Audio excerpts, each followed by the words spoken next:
and welcome back to Joe Man's Land. I hope you're having an amazing day. Today, joining me is Don Drozon, a Canadian guru on drone laws. Don, how are you today? Terrific. I'm really glad to be able to join you today, Joey. It'll be kind of fun. We've never met, we've never talked, so here we are. Yeah, we're going to explore some fun topics. So I guess to kick things off, can you just tell us a little bit about your background and your experience with droning? Sure. So I'm an engineer by trade, this close from retirement. So looking forward to that later on this year. I worked for almost 20 years at Nortel and then moved over to a variety. Well, it turned to Alcatel-Lucent, and now Nokia, where I work. At the beginning of last year, I started working part-time, which was nice. That gave me more time for droning. But my day job has nothing to do with droning, nada. So I got into droning kind of by fluke, really. My son bought me. I've got two boys, and they're both in their 30s. They're probably older than you are. But my younger son bought me a small drone. This was like 2015, just some stupid toy kind of thing. And it was terrible, but we both really tried hard to enjoy it, and it was terrible. So then in, I think it was 2016 for Christmas, he had found a deal on Amazon warehouse deals or something for a Phantom 3 Standard. And so he got me that for Christmas, and I never looked back. I mean, it was just mind blowing being able to fly and to be able to see things and do all this weird stuff. And so that was, basically a little over 6 years ago that I've been flying. And I was just doing it for fun, just flying around the cottage mostly. And so just a heck of a lot of fun. And then this weird stuff in 2019 came about with new regulations. And I thought, maybe I'll do a little video about regulations. What the heck, And so I did one, and people liked it a lot more than my other videos, in fact.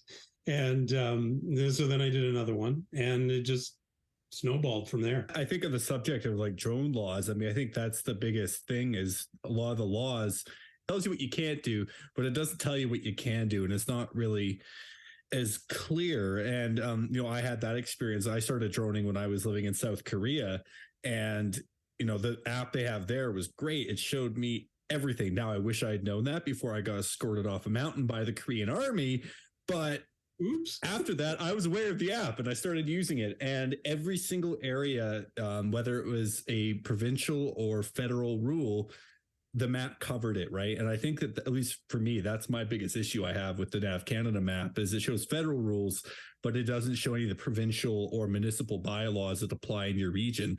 And for you, Don, you're in Eastern Canada, right? Yes, I'm in Ontario. I'm roughly halfway between Ottawa and Toronto. Oh, okay, nice. Yeah, so I'm out in Calgary, and it's that's going to be one of the things we dive into today is a bit about the provincial laws in Alberta, just kind of getting your sixth sense and having a look at it, especially as you've created a narrative of, okay, this is how you can operate safely. This is what you can do.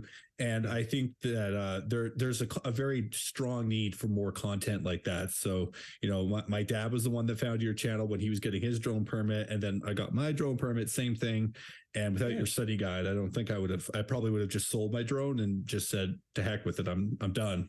I hear the same story many times a day that, people are having troubles, but they see there's kind of a light at the end of the tunnel, partly because I'm sort of optimistic or give them some optimism that there is a way through this. It's not complete insanity. It's only mostly insanity. Yeah. So I was just going to ask on that subject. I know that you work a lot with the drone lobby. So I just wanted to kind of ask, what's your involvement with the drone lobby and how does that relate to Transport Canada? I could see very clearly what we needed to do, and that was to create an association of some kind that the government would recognize as opposed to, just on. I finally decided, and I think it was around February of last year. You know what? I got to do this, and the only way to do it is to get a strong team of like-minded individuals together and form an association. And so, I wrote up a little mandate, and I started sort of quietly interviewing people that I had either met through my channel or just kind of, through the drum beats, if you like. And so that's how the Drone Pilot Association of Canada started to form. And this is where I'll be lucky if I make it through this without crying. But I had decided all of the members of the steering committee, and I wanted a very small committee. So I had selected 5 people plus myself, made 6. But I hadn't told them, right? I had kind of individually, I said, yeah, I think we'll get along, but I hadn't told them who the others were or anything like that. So then we come to April, and this was like just, end of March, early April. Then my wife died on the Easter weekend of April. Yeah, it was horrible. We were, just, she was everything. She was absolutely everything to me. 100%. So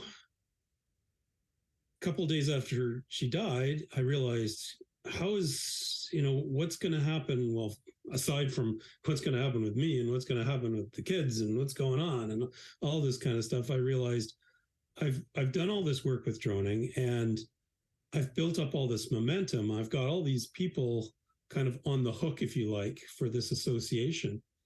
So I can't possibly, I was shattered. I was completely shattered. So, of course. Of course. So I sent out an email to these guys, and I explained what had happened. And I said, it would be great if you could kind of get together, get rolling, and, I may be able to help out, but, this is an opportunity to grab the wheel and run. And they did. And they realized, they were all very, very gung-ho and motivated and wanted to make it happen. They pulled off their own meetings, without even having, I was the leader just because I kind of launched it, but they took the reins. So, and that is such a testament to how strong these guys are. Steve Bogner, Steve Bannister, Stephen Anderson, Mike Hill, Nick Seymour.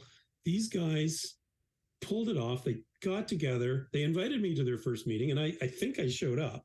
And then they had another meeting, and it just kept going. And then I kind of got my feet under myself and was able to participate more strongly. But the Drone Pilot Association of Canada basically was self-forming as a result.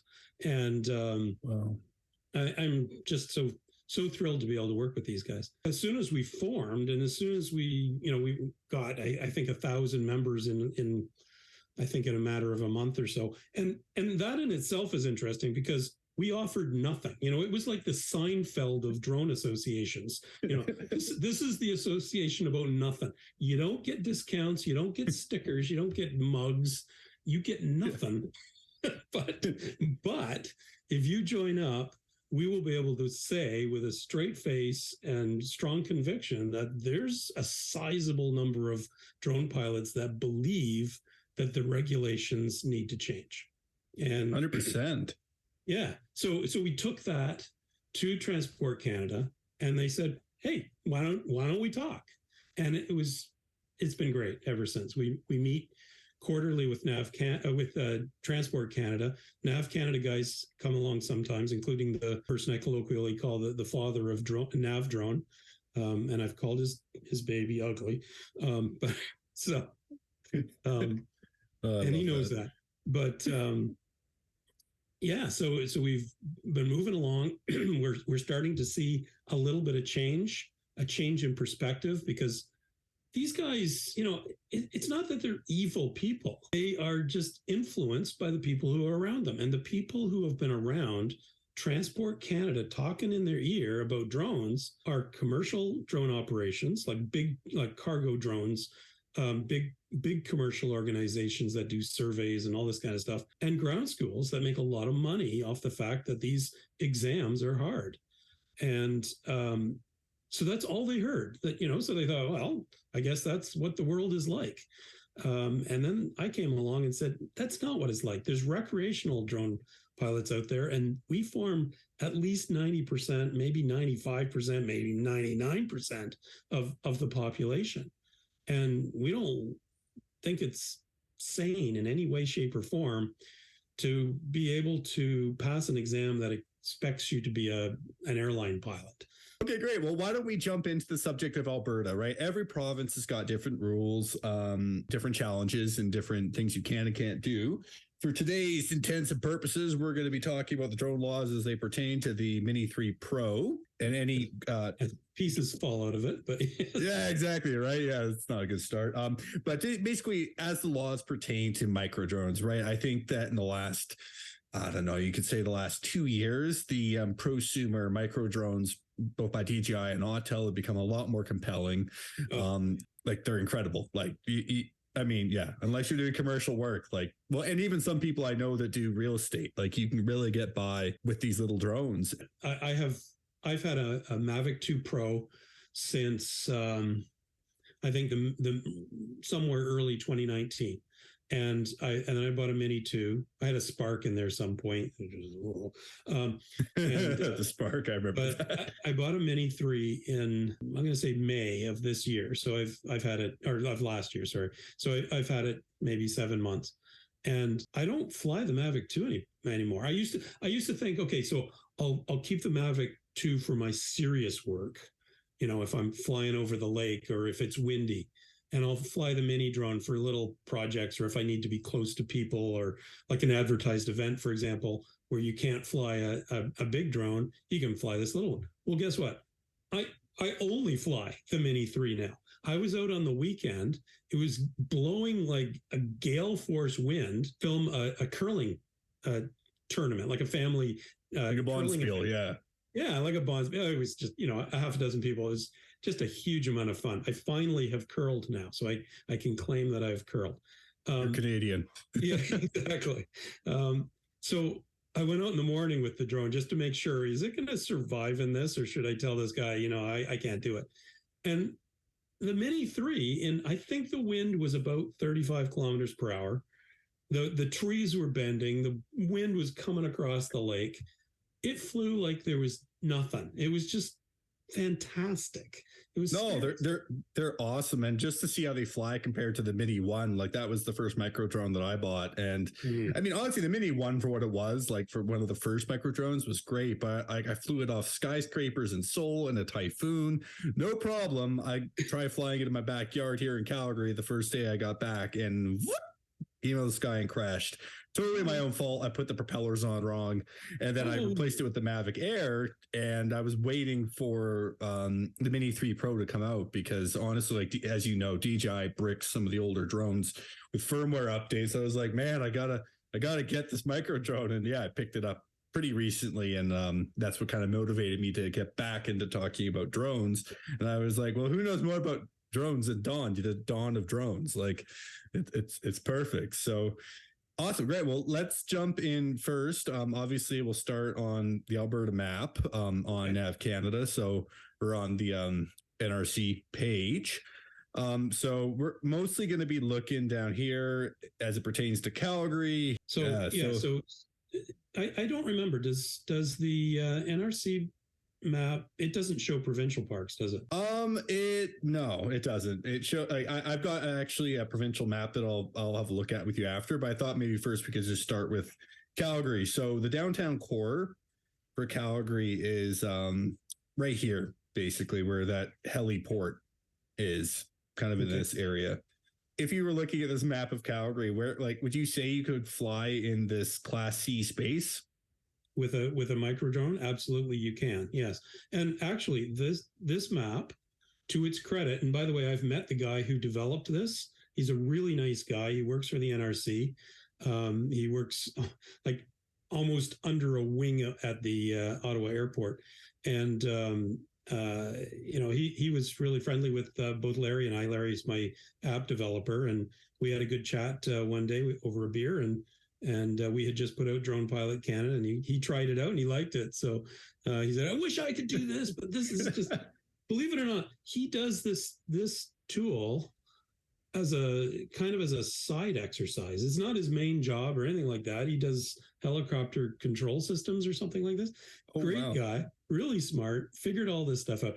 Anyway, over on the left, somewhere, there is a switch that says sub 250 mode. Oh, here we go. Micro. Click that. Now, look at that.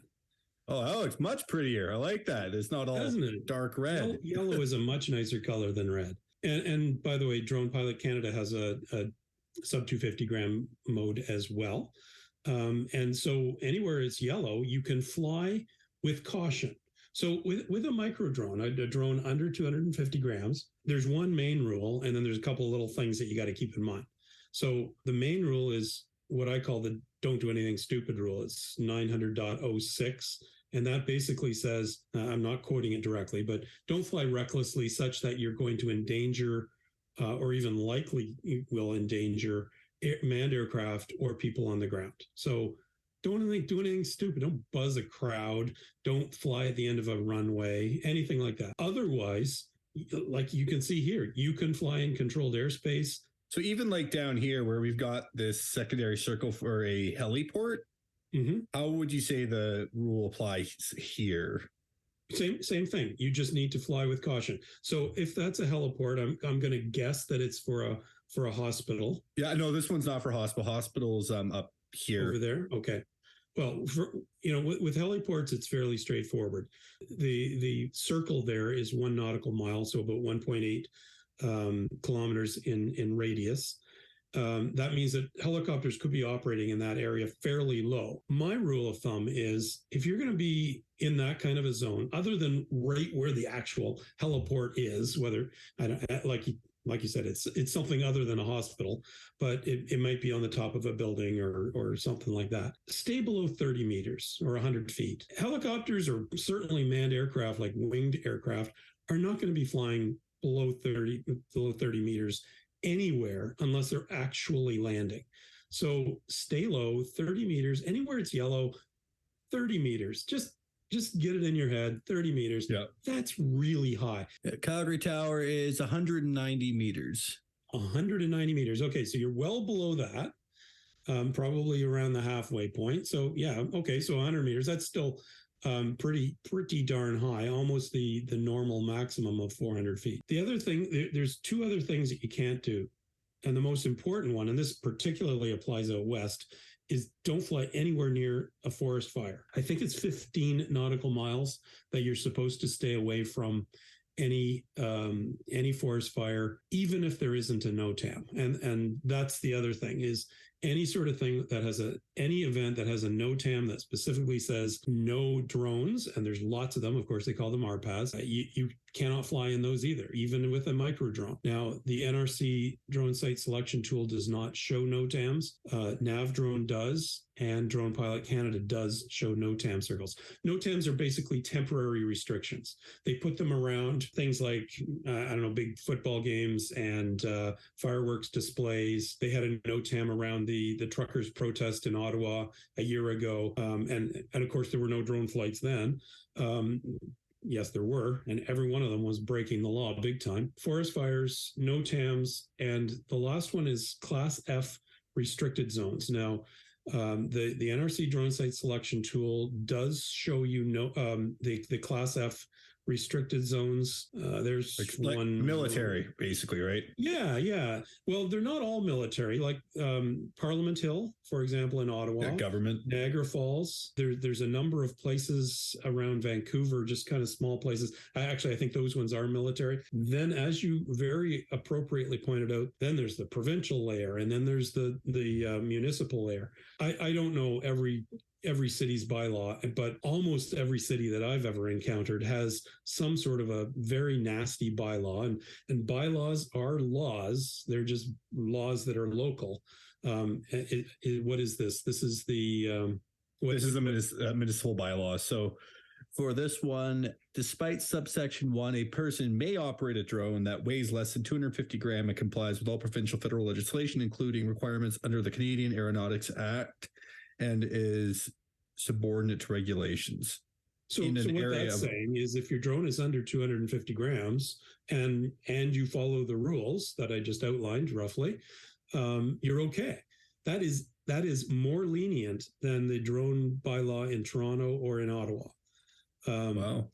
Yeah, like the way the law is worded in those, or the bylaws are worded in those cities, you cannot fly a drone in those parks. So this is a refreshing bylaw. First of all, the fact that it actually recognizes this 250 gram limit. What's a little concerning is the way they refer to the Canada Aeronautics Act.